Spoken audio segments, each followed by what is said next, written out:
আসসালামু আলাইকুম। জীবনের এক্সপিরিয়েন্স থেকে কিছু টিপস শেয়ার করি।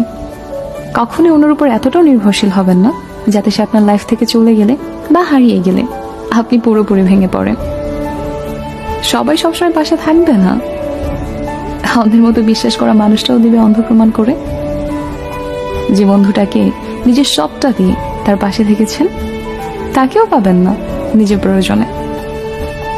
So never take it relationship আর ফ্রেন্ডশিপ ফর গ্রান্টেড। দিন শেষে আপনিই আপনার, তাই নিজেকে ভালোবাসুন এবং একা চলতে শিখুন।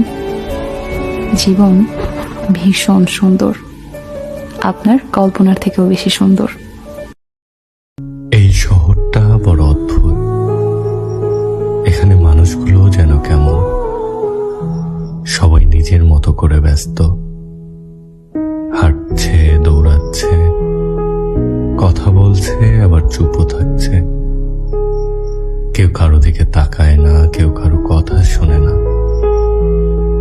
অথচ প্রত্যেকেই চায় কেউ একজন তাকে বুঝুক, তার পাশে থাকুক। আমি নিজেও চাই, কিন্তু এই শহর আমাকে ভালোবাসার মানুষ দেয়নি। কেউ বদনাম করলে, কেউ পিছনে লাগলে তাদের মুখ বন্ধ করতে যায়েন না। তাদের মুখের হিসাবটা রবের উপর ছেড়ে দিয়ে আপনি 2 আঙ্গুল দিয়ে নিজের কানটা বন্ধ করে ফেলেন।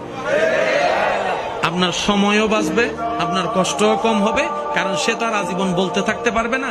আজীবন আপনার কান বন্ধ করে রাখতে হবে না।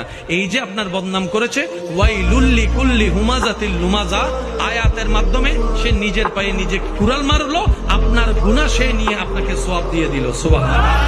সেজন্য বদনামকারীকে কখনো ঘৃণা করেন না, সে আপনার আসল বন্ধু, যে আপনার গুনাহ নিয়ে নিজের সওয়াব আপনাকে খুশি মনে দিয়ে দিচ্ছে, ঠিক কিনা?